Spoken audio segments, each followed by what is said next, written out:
Howdy everybody and welcome back to Malenia's Arsenal, a series where we fight Malenia in NG7 with every single weapon. In this episode we'll be using the Flamberge, and before I get into it, I'd just like to say if you like the video, please leave a like, subscribe if you want to see more, and leave a comment if you want to help choose what's next. This weapon was actually suggested by Ronan PB. I got the name this time actually. The only thing is that he suggested I do two great swords, one with Flame of the Red Mains and one with, or I guess the other Flaming Strike, there we go. The other Flame of the Red Mains like attack. And then you use Chilling Mist with the other one. But I have decided to go with just one Cold Flamberge because I don't like the paired moveset, and I kind of just, I don't know. I don't actually really, I'm not a big fan of resetting Frostbite. Let me go ahead and read the description, then I'll get into it during the fight. How about that? A great sword featuring a flame-like undulation. Shreds enemies' flesh, inducing blood loss. Scarlet Rot is kept at bay with flame at Redmane Castle. Yeah. And as such, this beloved sword of Jaren's eventually became the symbol of the castle itself. So, the main reason I'm not a big fan of just resetting Frostbite is it's already a 15% damage bonus. Oh, I bet I didn't give myself... Yeah, I didn't give myself the right weapon art. It's a 15% damage bonus when you're hitting her during Frostbite. But on top of that, after it's like 5 or 6 procs, it becomes really hard to proc it again. So instead, we're just going to make advantage of the actual Frostbite effect.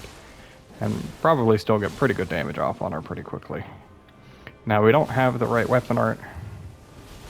So we got to use jumping and hope that we don't die. Unfortunate, I know.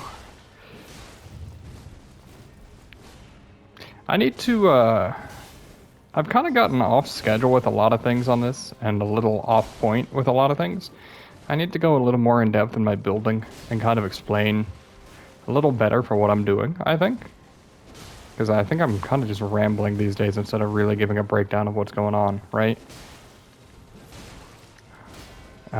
For things like that, for example, like when she dodges to the left there, I'm purposefully delaying, my my R1 there so that I don't have, so that I can stagger her out of her follow-up. You see, like that.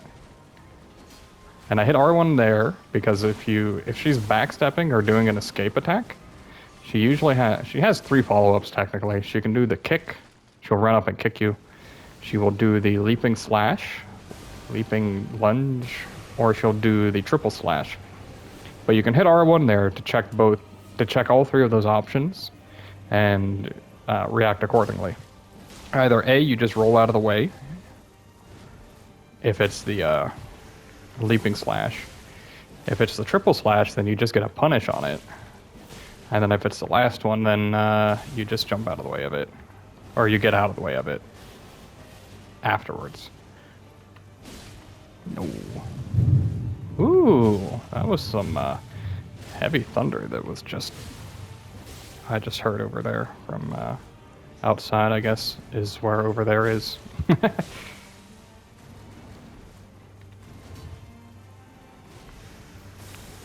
Now we're in a really funky situation if she doesn't choose to do Blossom at all. Okay, we fixed it here. Yeah, I was worried that she would do this. 3, 4, 5, 6, and then you roll. I've really learned how to dodge that now, and I'm kind of proud of that. That's the attack that I think it's harder to dodge than Waterfowl, and it's a stronger attack than Waterfowl, honestly. But people don't talk about it as much because it's only in Phase 2, and to get to Phase 2 you have to solve Waterfowl, pretty much. You need an answer to that, typically.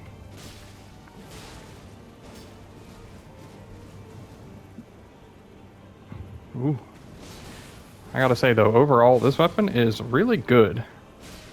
And the frost does a lot to her. Okay, it's actually storming here. That's no good, huh? Like right after I started recording, it just started storming, huh? Anyway, this weapon did great against her. We didn't even have the proper tools to handle her like I would like. And we still won pretty handily. We still had 7 flasks left. I actually tried recording this episode before, and when I did so, I was muted for like 90% of it. Ooh, let's go ahead and put on Vow, even though I don't use it here. And basically what I'm getting at is the next best boss to fight is going to be Mesmer, I think, because he's kind of weak to Frostbite, and every boss has at least 20% magic resistance in the DLC. And if you really want, you can throw out that. And hopefully have him land in it, yeah. Sweet.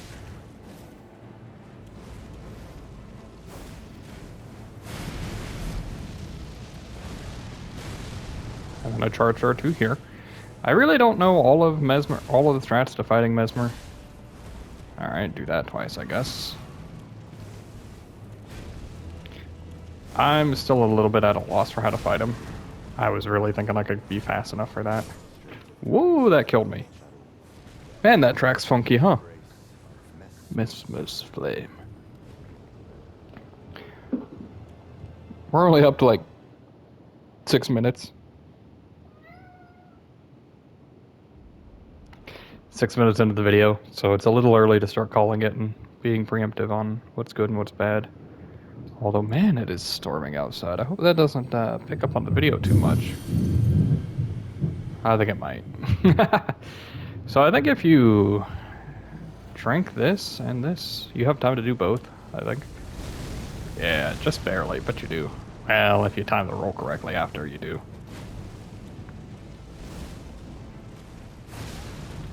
I swear there's a way you can sidestep that. Clearly I don't know it yet, though. Anyway.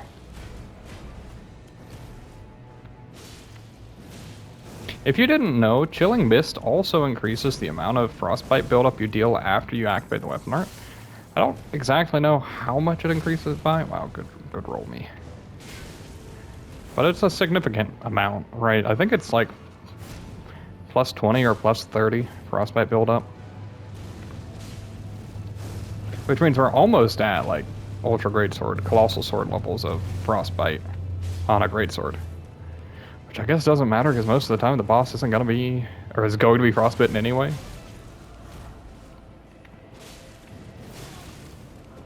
Guys, I honestly am not very good at the Mesmer fight, I gotta say. I go for like 2 swings quite often, and it seems like you can really only do like 1 most of the time.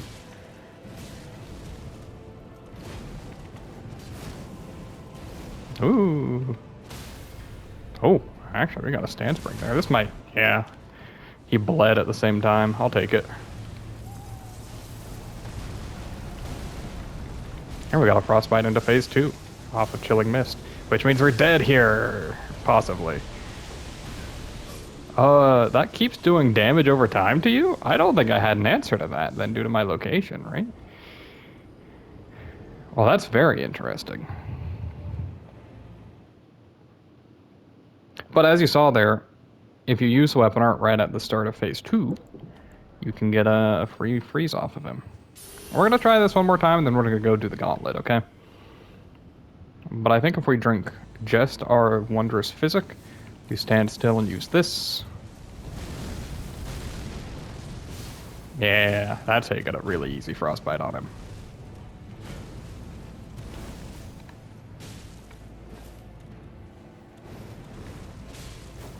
Yeah, that felt pretty good.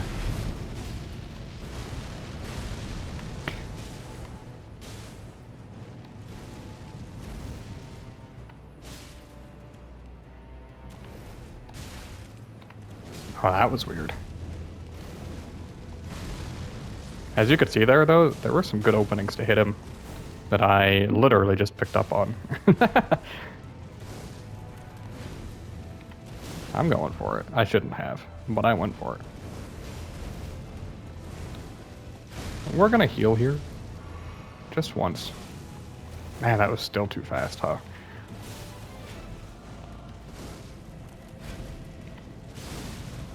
That's still the wrong answer there. I knew it too. I'm dead. Oh well. We actually got some really cool hits on him there that I need to consider for later.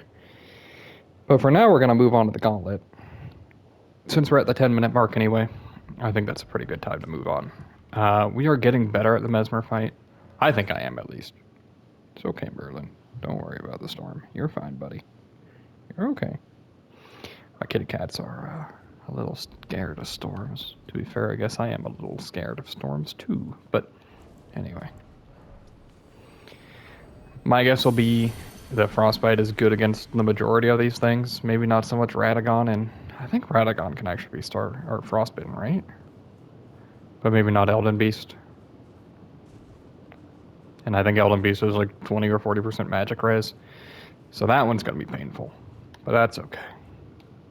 I kind of expect Elden Beast to always be painful. Overall, though, this loadout works fine. I think Blessed Blue Dew, with how little I'm using the weapon art, really means I didn't need it. And you could spec in something else, probably two-headed turtle if you're going more defensive setup. Otherwise, you might be able to use Rotten Wing Sword, but I think it's a little too slow for that. Oops, I missed the button. So other than that, I mean, I don't know. You could always use Ritual Sword if you don't know what else to use, but I typically don't like that one too much. Blade of Mercy would be another good one, right? Because it's a great sword, so it has pretty good stagger power. Oh, I knew you'd come.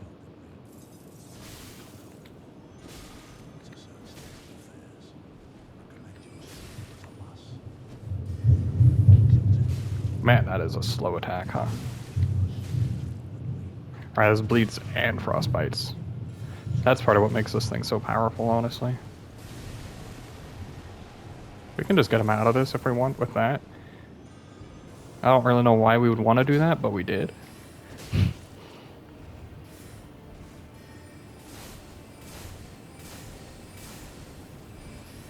No.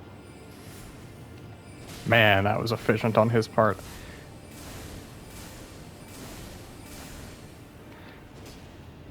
Oh, please, Gideon, dude. You're not a very fun fight. Oh. There we go. We got him cornered. We flawless Gideon. You know, not that bad, huh? Actually, let's see. It says 127. Does it tell us the changed amount? It does not. That's sad. When it comes to Flamberge, I think you could also run... If you don't want to use Frostbite, you have the option to do an Arcane build. Was that the game, or did I hear something outside? Anyway, you have the option to do an Arcane build because of the innate bleed as well. Or at least Occult. Occult gives you really good damage while also giving better bleed. So that one is... that's probably what I would go for highest DPS. Though proccing both bleed and Frostbite is really good. Statuses in this game in general are just really strong if you're using them properly. And I'm going to say it, even poison is really good. You just have to know when and where to use it, right? Because rot kind of always makes sense to use, like it's always good if you can actually apply it, but poison's a little... I don't know. It ticks a little slow, but it's still guaranteed damage, and on high health enemies like in the DLC, it feels especially good. I whiffed. 431. This is why roll attacks aren't very good. See? And give up like 10% damage just because it's faster. Oops.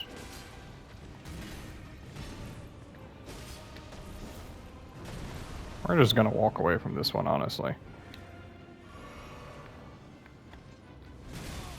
Wow, good job, me.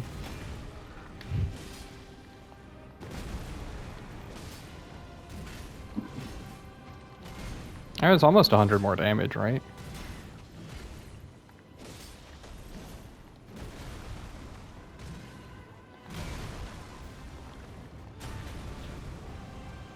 That was a little bit awkward positioning for it, but we'll take it.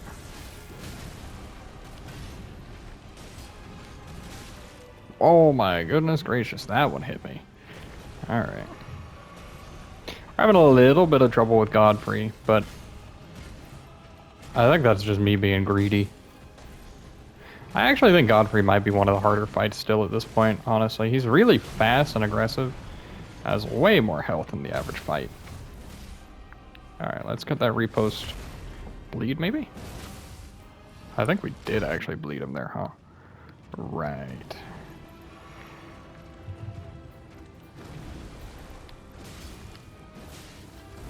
Why roll it? Typically I say don't roll that attack.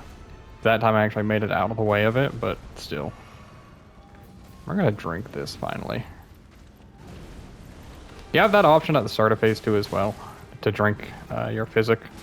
Or just before phase 1, honestly, is probably what's best.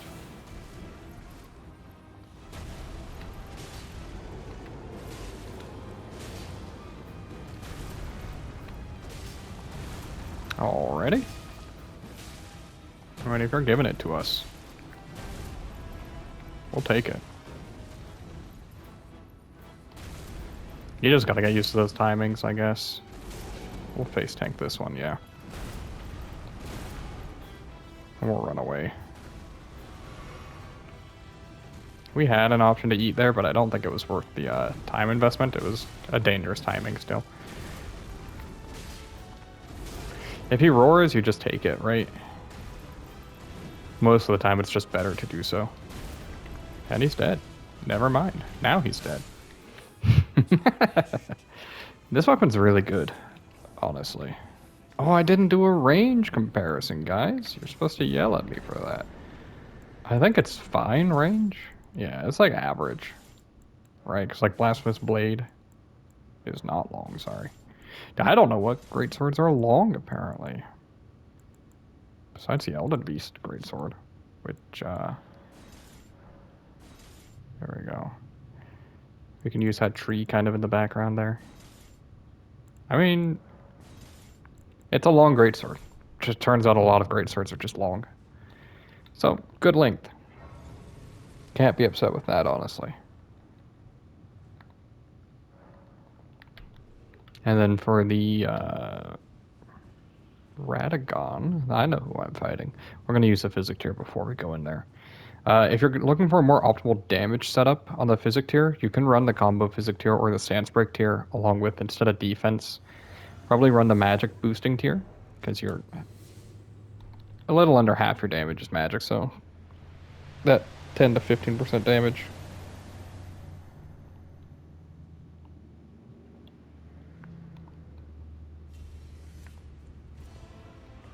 It adds up.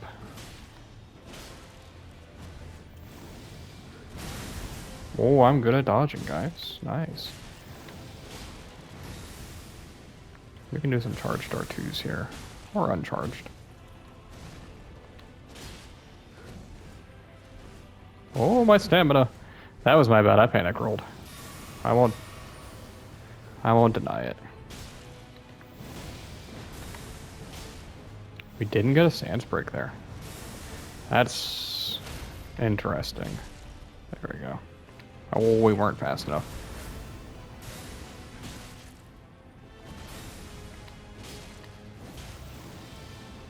After this, he's probably gonna teleport and do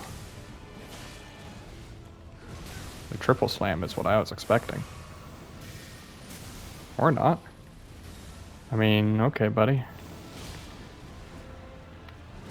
That's really awkward if you're not already sprinting. You can stomp out of that? Dude, I'll tell you, you learn something new every time you fight him, I swear. Oh, this is awful. I think we're just dead off of this, huh? Unless we got lucky on this. Oh, we lived. Okay. I didn't deserve that.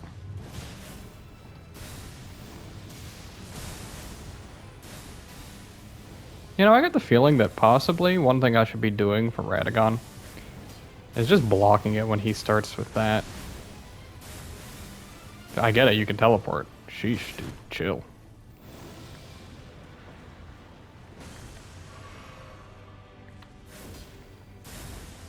Sometimes Radagon do be like that, huh? Oh, I have the perfect guard tier on. I knew that. Fails to perfect guard, dies for it. felt like he extended that one really long.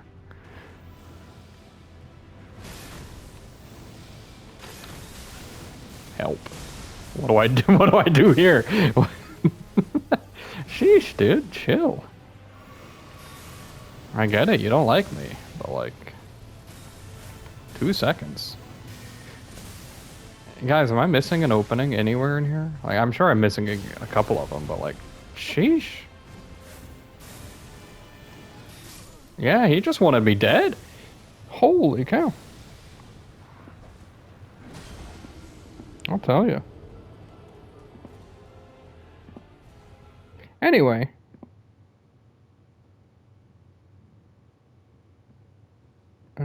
Okay. With that, I'm going to call it there. Thank you very much for watching, you guys. I will see you guys next time, though. I give this weapon a very good out of 10. Highly recommend. I'll see you guys next time, though. Thanks a lot.